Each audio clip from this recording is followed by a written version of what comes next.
Fair use. Fair use.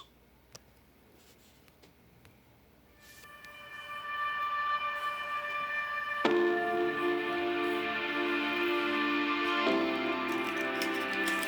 can't wait anymore. I just want you to do me a huge favor, because this is a serious moment for me, and what makes this moment serious for me is that I'm sitting in a room of people who have the ability to make their dreams become a reality. And we live at a time and live in a country where we can make that dream a reality. And you have to understand that there are times that I speak, for instance, in prisons, and I'm talking to individuals who will spend the rest of their lives in prison, and they don't have options. They don't have a lot of choice. Are you in prison? Do you have options? Do you have choices? Do when I come in is I provide a sense of hope, and I provide some inspiration, but I'm not able to help them to bring about the change that they want to see happen. And I'm so excited to be in this room because the words that I say in this moment can fuel the rest of your life, right? So I'm so excited. Like, for me, this isn't I won't ask you for anything over the next hour other than the things that are going to take you to the next level.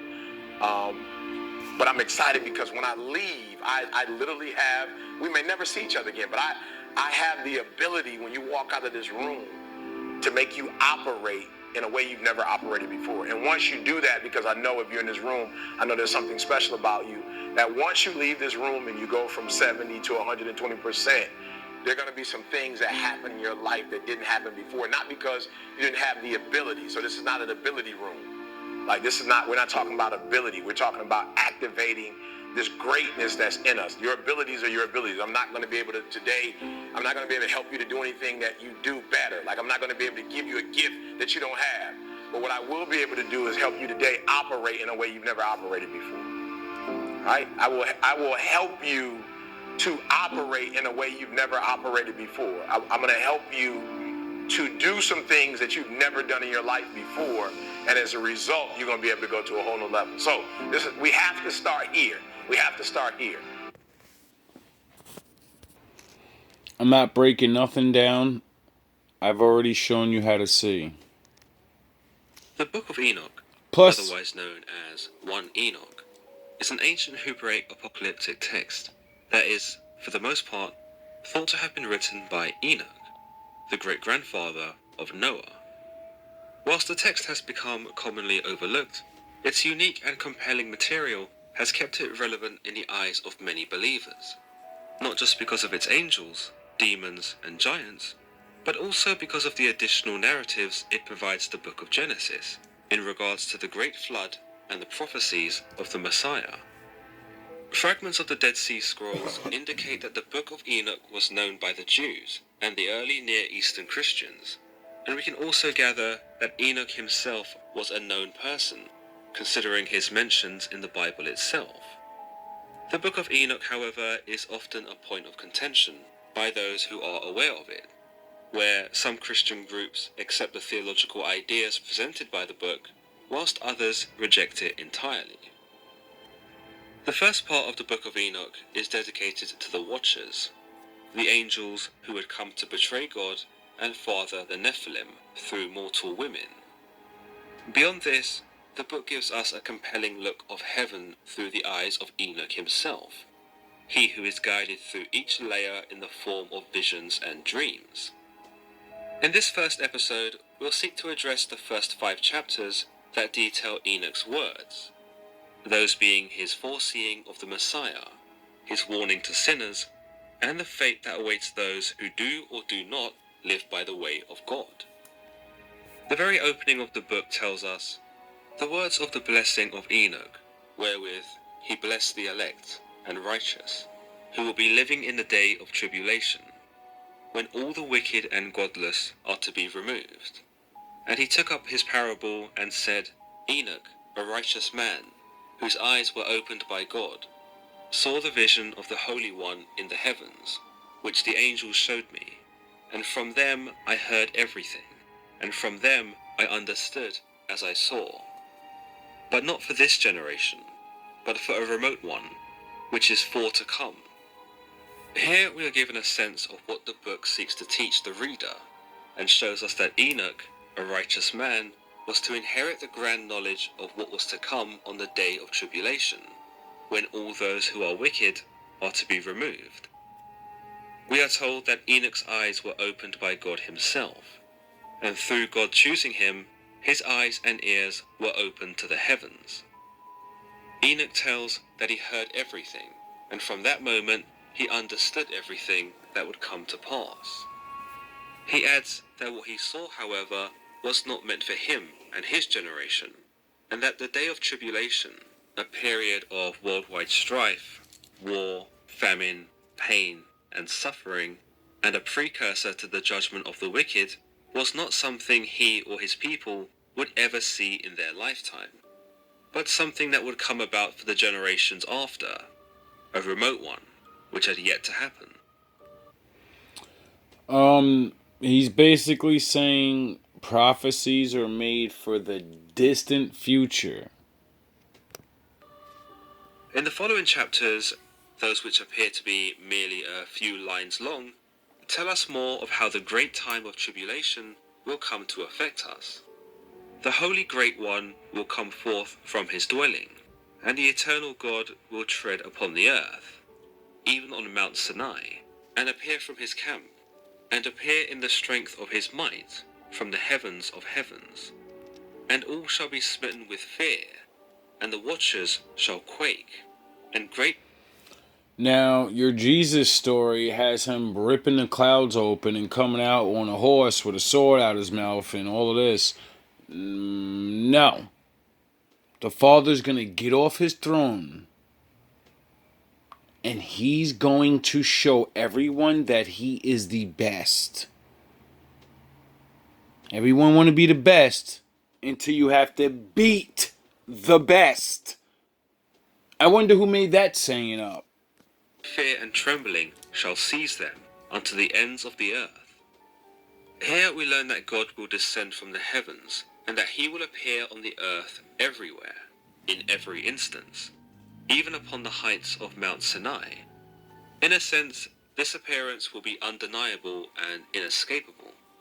Everyone will know of his emergence, and none will be able to dispute him. The text continues that all will be smitten with fear, implying that none will try to resist him, and that the watchers, the angels who had betrayed God, as discussed in chapters 6 to 9 of the Book of Enoch, will also quake in the same fear.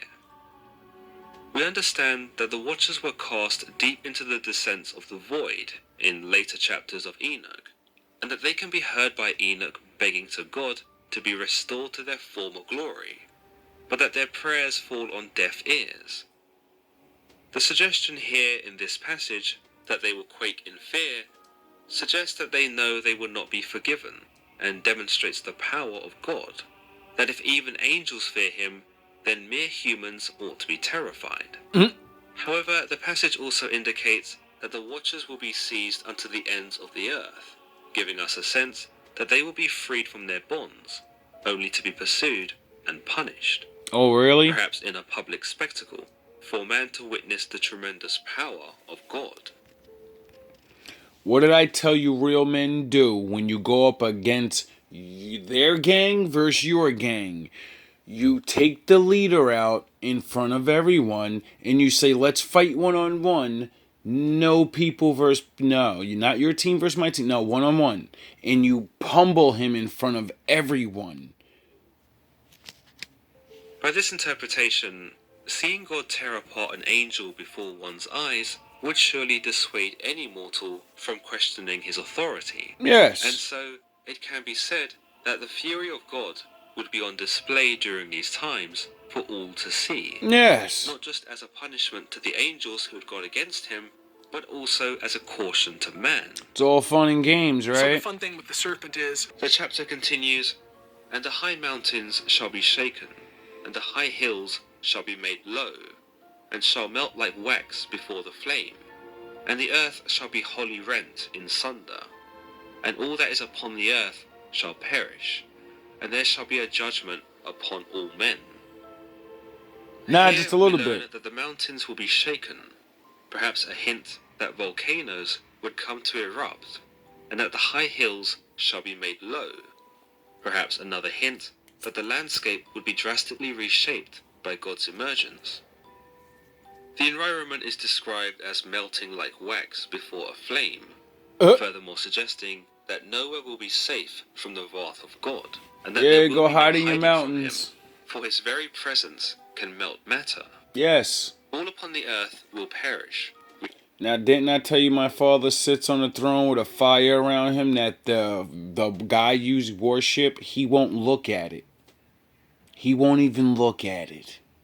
Are told, meaning that none are exempt from his judgment. And that Nobody. there would very well be a judgment upon all men, regardless of their status. But with the righteous he will make peace, and will Yes. protect the elect, and mercy shall be upon them, and they shall belong to God, and they shall be prospered, and they shall be blessed, and he will help them all, and light shall appear to them, and he will make peace with them. This is another pretty self-explanatory part of the chapter Yes. that many will be familiar with. Essentially, if a person is righteous, then they will have nothing to fear, for God will spare them of the suffering he has planned for the sinners, and instead, they shall be blessed and guided. So when you laugh at me, when you're snickering in the corner with your friends, listening with the videos, he's crazy. We're gonna see. We're gonna see. Instead of meeting some terrible end, they will be met with light, and peace will be made with them, presumably forever, considering their good nature upon the earth. Chapter 1 concludes with a foreboding promise to those who have not lived righteously, Oh. telling us, "And behold, he cometh with 10,000 of his holy ones to execute judgment upon all, and to destroy all the ungodly, and to convict all flesh, of all the works of their ungodliness which they have ungodly committed, Oh, okay. and of all the hard things which ungodly sinners have spoken against him." Oh. So by this, one might say that God does not come to the earth alone during the end times. Why would you? But that he comes with 10,000 of his holy ones, Rolling with the perhaps whole squad. 10,000 of his angels, and that it is they who Squad! descend upon the mortals, executing judgment upon all who have lived wickedly. How this is done is not specified, Wolfpack. but the mention of convicting flesh could imply that the angels do not scour the land with verbal reprimandings, No. but instead are to deliver God's vengeance by physically destroying the ungodly, for their See, that's what the weird black guy and all the other people, all my brothers and sisters around the world that's been like trying to like tell you guys, wake up. See, that's what we're here for.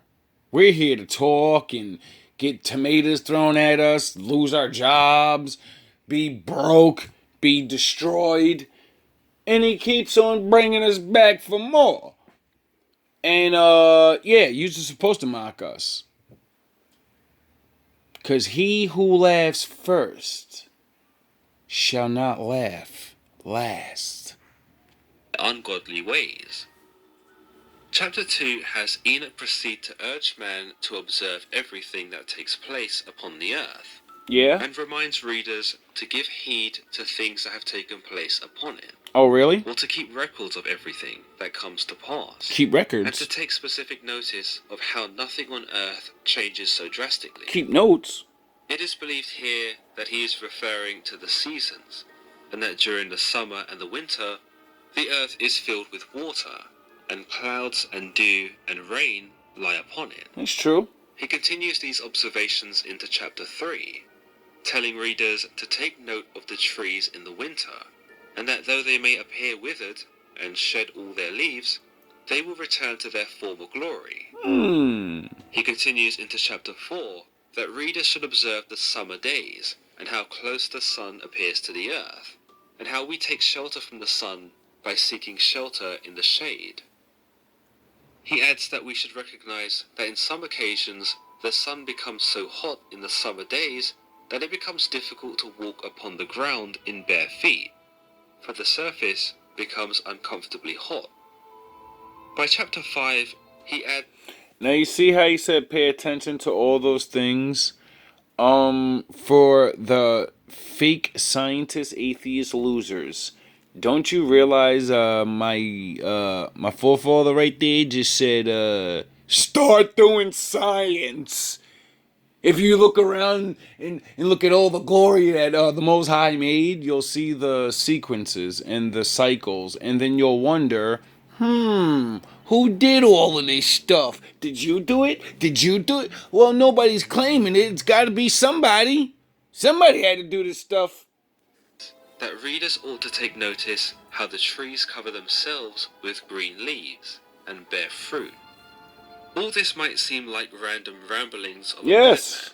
madman, and I suppose there would have been a more direct way to get his point across. No, there isn't. But what Enoch is essentially trying to say, as he declares in chapter 5, is that everything that happens in the world, including the withering of the trees and their regrowth, the heat of the sun in the summer, and the sprouting of fruit on the trees, is because of God, and that readers should not forget that this is literally all of his doing, Oh. and therefore should not Okay. be taken for granted. Okay. And all his works go on thus from year to year forever, Yes. and all the tasks which they accomplish for him, Yes. and their tasks change not, but according as God hath ordained, so is it done. Okay. And behold how the sea and the rivers in like manner accomplish, and change not their tasks from his commandments. Yes. He goes on to say here that everything, even the very waves of the oceans, abide by God's intentions, Yes. and that everything in the world operates as he has created it. Yes. In essence, you might say that he wants people to recognize that everything in the world happens for a reason, and that God pretty much is behind every detail and decision, even the most minute. Done. And behold how the sea and the rivers in like manner accomplish, and change not their tasks from his commandments. He goes on to say here that everything, even the very waves of the oceans, abide by God's intentions. You know why all of nature obeys the Most High? Because, well, I don't know if you guys know, but the Lord assigned all of nature an angel that controls it. They obey him to please you, to sustain you. If they disobey, we go bye-bye. And, like, that's incredible. Faith and resilience and patience. And it's kind of funny that,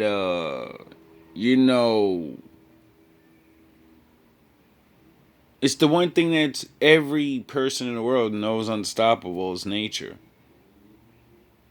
So, when I say he's not to be played with, you're talking about the man that can throw a hurricane on land anytime he wants, make tidal waves, and break the earth up with earthquakes any single time he feels like it. And like the man of war that he is, he's gonna get off his throne and he's gonna pummel what you believe in. And he's going to prove to you that it's not stronger than him. And that's why I will marry him. That everything in the world operates as he has created it. one. In essence, you might say that he wants people to recognize that everything in the world happens for a reason. For and that his God pretty reason. much is behind every detail and decision, even the most minute. Even the wicked. In the rest of chapter 5, Enoch turns his attention towards those who are sinners, and proceeds to detail not only their wrongs, but also what is going to happen to them. Listen up. But ye have not been steadfast. nor done the commandments of the Lord. But ye have turned away and spoken proud and hard words There's with your that pride. impure mouth against his greatness. Yes. O ye hard-hearted, ye shall find no peace.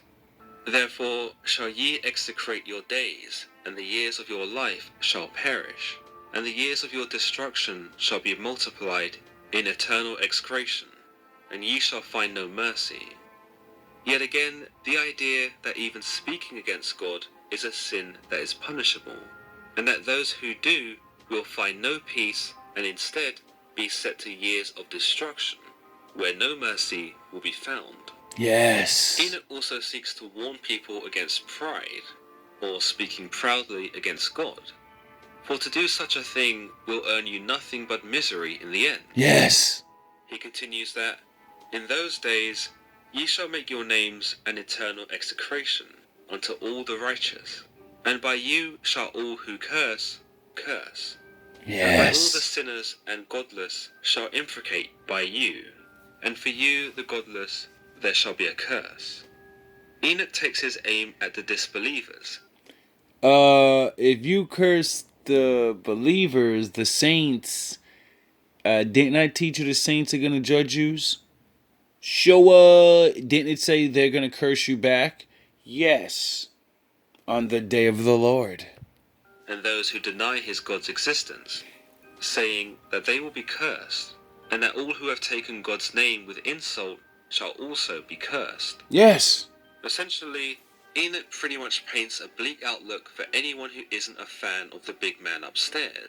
So when I insult you, when I call you moron, or I whatever, understand that you insult him by your filth and your ways and your mockery. So I'm gonna mock you back. What are you gonna do? Make him more mad at you? I dare you. For those who do support him though, well, as you might imagine, it's all roses and candy. Mm-hmm. He tells us at the end of chapter 5 here that, and all the righteous shall rejoice, and there shall be forgiveness of sins, and every mercy and peace and forbearance. There shall be salvation unto them, Yes. a goodly light. Yes. As we've seen from many other prophets in the Bible and other religious texts, the idea is pretty straightforward here. Yes. Stay on the righteous path, Yes. and you'll be rewarded with eternal greatness Yes. and peace, Yes. where all of your sins and shortcomings will be forgiven, Oh, really? assuming one has yielded to God and is authentic in their worship. As if it wasn't abundantly clear enough already, Enoch decides to take aim at the sinners again, telling us, Did he say you have to be perfect? Did he say you have to always figure out everything in the cosmos of the world and you gotta run across the whole world and you gotta flip cars and you gotta go Batman and save people? No, it said try your hardest and he will know when you are. Have faith. Work at it. Build yourself. Stop being afraid because you gotta start as a baby. Oh well. The Most High had to start as, like, it says nothing. He willed himself into existence. Don't you ever complain about starting from ground zero. for all of you sinners, there shall be no salvation, but on you shall abide a curse. Yes. So, yet again, if being torn apart by angels wasn't scary enough, sinners can also find themselves being cursed.